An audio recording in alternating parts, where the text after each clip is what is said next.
Al hilo de la magnífica exposición que nos trae el Museo Rally de Marbella sobre arte contemporáneo en Oaxaca, podremos descubrir cómo muchos de los artistas contemporáneos de esta región de México dialogan constantemente con la tradición prehispánica, con el arte de los pueblos y culturas originarios de esta región eh, del Valle de Oaxaca. Pueblos que se consideraron a sí mismos en muchas ocasiones como los hijos de las nubes, los hijos del agua, o de alguna manera los pueblos de las nubes de lluvia.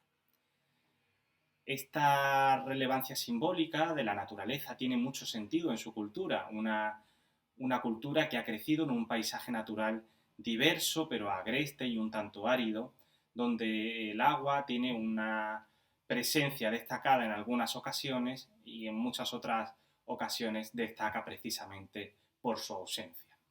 Un paisaje diverso a nivel cultural y a nivel natural, donde han florecido hasta 16 grupos étnicos distintos, pero que en general resumimos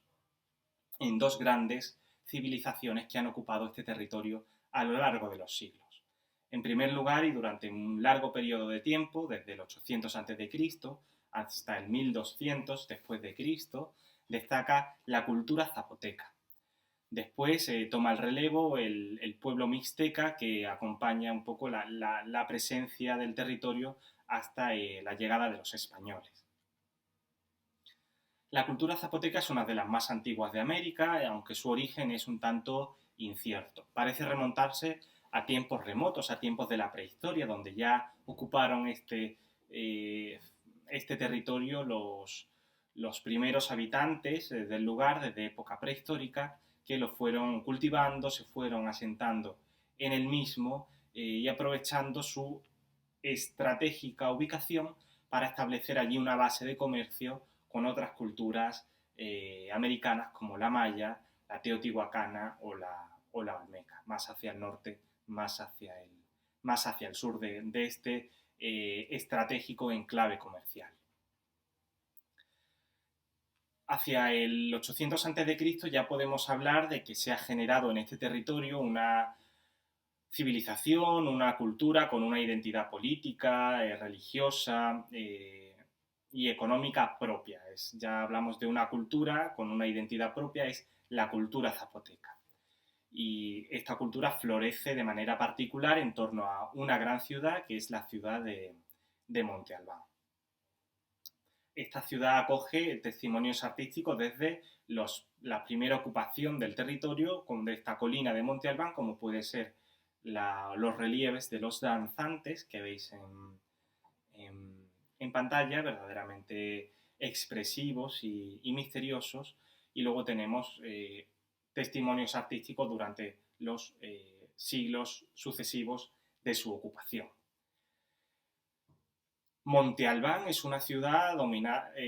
instalada en un monte, en el llamado Cerro Colina del Jaguar, a más de 2.000 metros de altitud, y allí, en esta acrópolis que domina todo este territorio, todo este extenso valle de Oaxaca, se estableció el centro político, económico, religioso y cultural de toda esta cultura zapoteca, que en este momento llegó a establecerse como un verdadero imperio, extenso, fuerte y con una gran riqueza económica, política, religiosa y en todos los sentidos de la cultura. El momento de apogeo y de florecimiento de esta ciudad-estado fue entre el 1300 y el 550 después de Cristo, en un momento en el que llega a contar con hasta 35.000 habitantes, una de las cifras más elevadas de toda Centroamérica, después solo de las otras grandes ciudades de aquel momento que llamamos clasicismo, ese momento de florecimiento de las grandes ciudades-estados, de las grandes ciudades religiosas, estados teocráticos, como pueden ser también, aparte de Monte Albán, la de Teotihuacán en los valles centrales de México y la de Tikal en el área maya. Con todas ellas se tienen estrechas relaciones y de hecho se sabe que Monte Albán es de algún modo heredera del esquema urbano que se forja en Teotihuacán, en el cual, pues en torno a un gran área ceremonial de aspecto alargado, en el que se van sucediendo una serie de plazas que se rodean de templos, de santuarios, de altares para ofrendas, de palacios, de observatorios astronómicos y de muy diversos tipos de edificios, casi siempre escalonados, o lo que llamamos pirámides,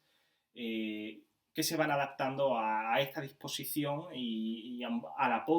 propia orografía, a la propia forma de este territorio, ¿no? de este cerro, dando un lugar a una ciudad concentrada y de una traza orgánica, pero perfectamente adaptada a la propia realidad de su ubicación. Son tiempos, como hemos dicho, de fuertes intercambios comerciales con otras culturas que van a enriquecer de sus avances a la cultura zapoteca. Va a ser una época de un gran desarrollo de la ciencia, una ciencia que se entendía como una parte más de su vida religiosa, y en la que particularmente destacan los estudios astronómicos, la observación del cielo, con ello el estudio del cómputo del tiempo, de la elaboración de calendarios, que para ellos tenía una dimensión cultural, política, pero también religiosa extraordinaria, que nos da muestra a través de las obras de arte, y también pues de las matemáticas ligadas a todo este ejercicio. Es una época de progreso científico, pero también de progresos técnicos, como puede ser el desarrollo de la metalurgia, de la orfebrería, pero también de la rueda, del taladro o del uso de moldes. Todo ello va a conllevar la adquisición de nuevas técnicas artísticas que van a favorecer creaciones de primer nivel en los talleres zapotecas. Como ejemplo podemos observar el propio observatorio astronómico de Monte Albán, en el centro del área ceremonial, esta construcción escalonada y de planta compleja que orienta sus plataformas y sus distintas ventanas, observatorio, a distintos puntos del cielo en los que se iba haciendo un seguimiento tanto del astro solar como de las estrellas en la noche para medir así el paso de los astros y, en definitiva, el paso del tiempo. Son sociedades politeístas que tienen un panteón muy diverso, con dioses que reciben complejos nombres en su lengua, pero que de alguna manera siempre remiten a fuerzas o a realidades de la naturaleza. Encontramos, por ejemplo, al dios jaguar o al dios dragón, algunos de los principales, pero también, por supuesto, al señor del agua, que es esencial en su cultura, el de la lluvia, o, por ejemplo, el dios del maíz o el dios de las flores, relevantes también en un pueblo eminentemente agrícola. Precisamente a este último, al señor de las flores, que es el señor también del cante, del baile, del verano, pues tenemos representado en estos pectorales procedentes de Monte Albán. Los pectorales eran grandes collares que colgaban en el pecho y verdaderamente son una de las obras más representativas de esta cultura. Monte Albán conservó importantes necrópolis, importantes tumbas, donde se enterraron a sus más relevantes dignatarios, y afortunadamente pues muchas de estas han conservado pues esos pectorales y otros muchos tesoros que a continuación os expondré. Solo las pinturas que revisten estas cámaras funerarias son verdaderas obras de arte. Entrar en ellas es entrar en un mundo de símbolos y en un mundo de color que nos envuelve por completo en grecas geométricas, pero también en procesiones de dioses, de reyes, de grandes gobernantes, cargados de símbolos que a día de hoy se nos hacen algo difíciles de entender, pero que sin embargo, por ejemplo, en estas urnas funerarias donde se acogían las cenizas de estos mismos difuntos, podemos ver de una manera más clara cómo mezclan en su representación elementos antropomórficos, como pueden ser rostros, brazos y cuerpos humanos, elementos zoomórficos, cabezas de jaguar, garras de águila,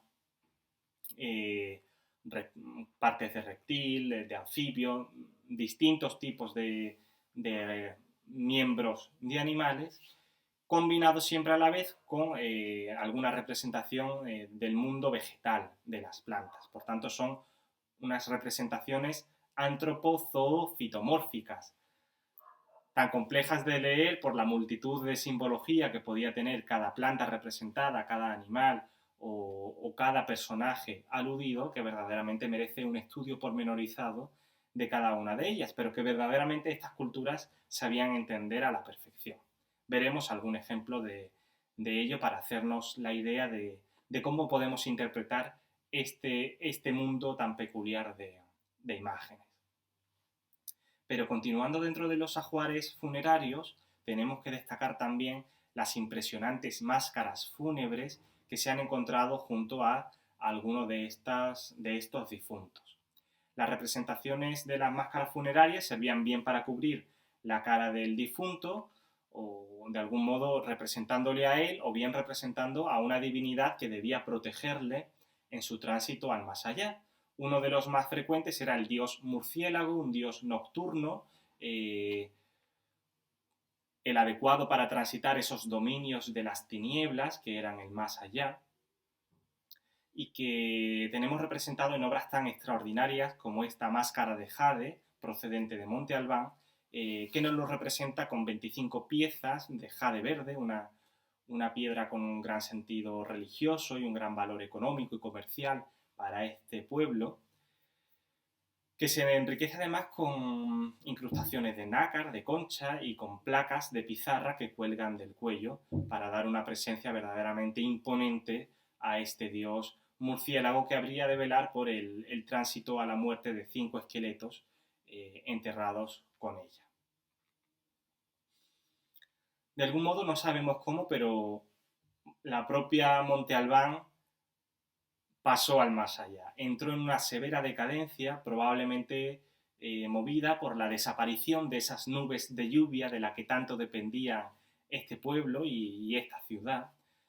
quizá por graves sequías o probablemente también por una excesiva presión demográfica de una ciudad que había sido superpoblada, que había sobreexplotado los recursos de ese territorio y que había de algún modo roto la armonía con la naturaleza que tan esencial era para su cultura, para su supervivencia y también para su cosmogonía, para su visión del orden universal. La ciudad de algún modo queda a partir del 750 progresivamente abandonada, la población sale de Monte Albán, deja de vivir aquí y se instala dispersa en grupos mucho más pequeños por distintos enclaves del valle de Oaxaca. Lo que sí que mantiene son algunos usos funerarios y rituales puntuales para los que se accedía a la ciudad. Pero esta queda despoblada hasta la reocupación por parte de los mixtecas, que veremos que ocurre hacia 1200 después de Cristo. Durante estos siglos intermedios de la decadencia de la cultura de zapoteca, ese abandono de las grandes urbes del clasicismo para dar lugar a pequeñas ciudades mucho más sencillas, pues florecen enclaves como este lugar de los muertos, esta ciudad de Mitla, en otro enclave del mismo valle de Oaxaca, que verdaderamente se convirtió pues, en la segunda ciudad en importancia del área zapoteca después de la desaparición de Monte Albán. Florece alrededor del siglo XIV, que es cuando se levantan estos misteriosos palacios completamente recubiertos de grecas geométricas, con un simbolismo críptico pero verdaderamente riquísimo, que a día de hoy entendemos como puedan representarnos el devenir de las corrientes de agua que nunca dejan de fluir, del tránsito de las nubes por el cielo, de los astros por el cielo que nunca dejan tampoco de sobrevolarnos, o por el propio ciclo de la vida que nunca cesa de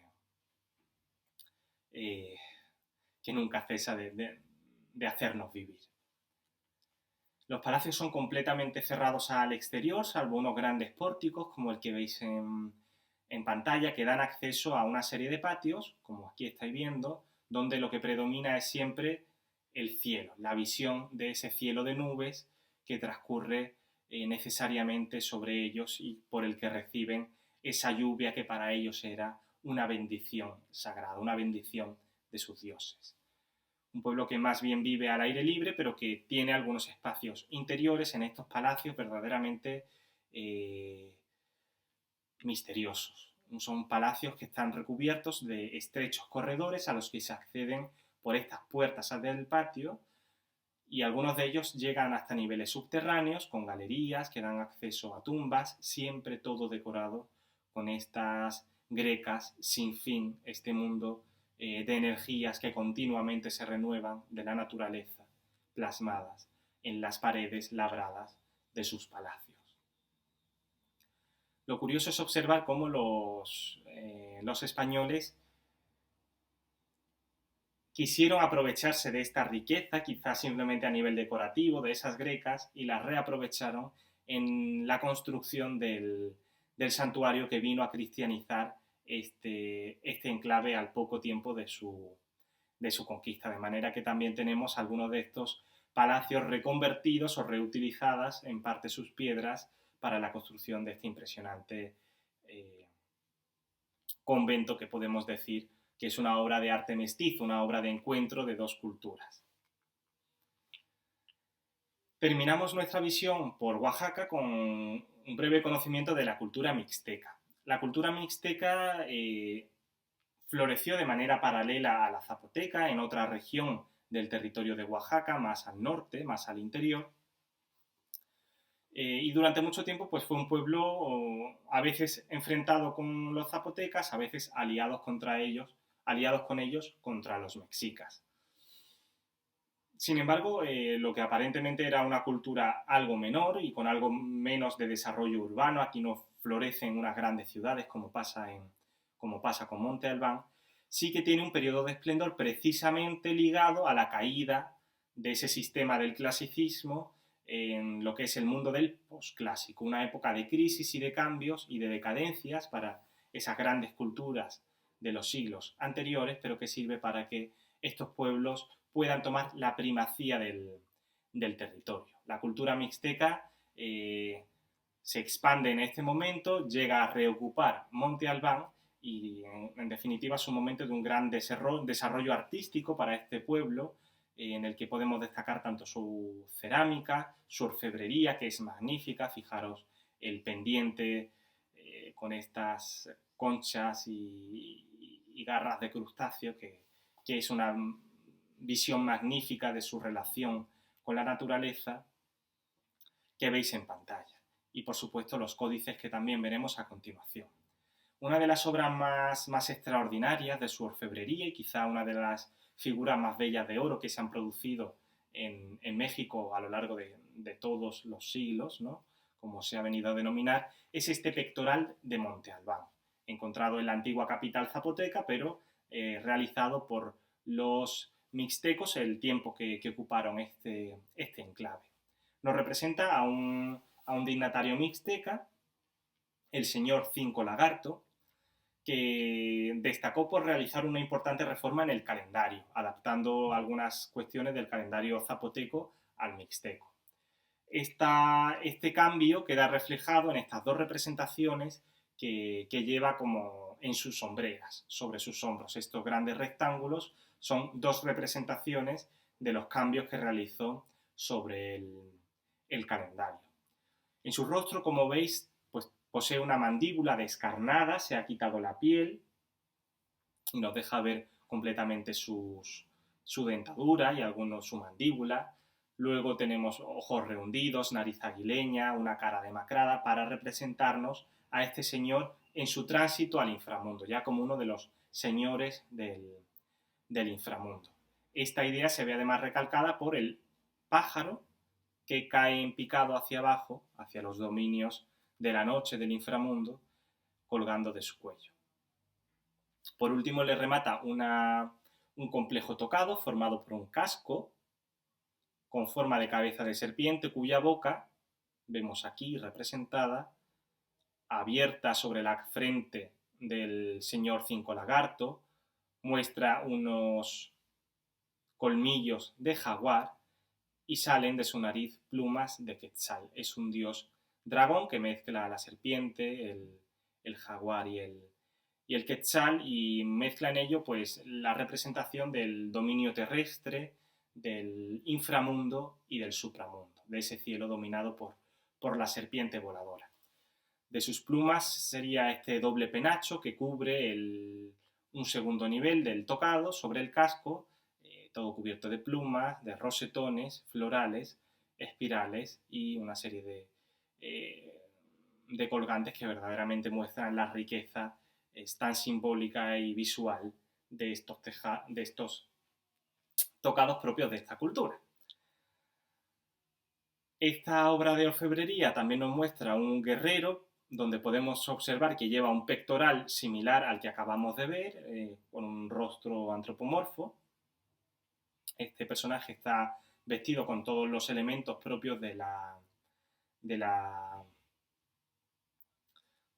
un gran señor mixtec, de la cultura mixteca, con toda esa orfebrería ritual en sus aretes, orejas, el pectoral y en cada parte de su cuerpo está decorado con estos elementos de orfebrería ritual que estamos viendo. Por otra parte, también prestamos atención finalmente a los códices. Los mixtecas fueron un pueblo que supo guardar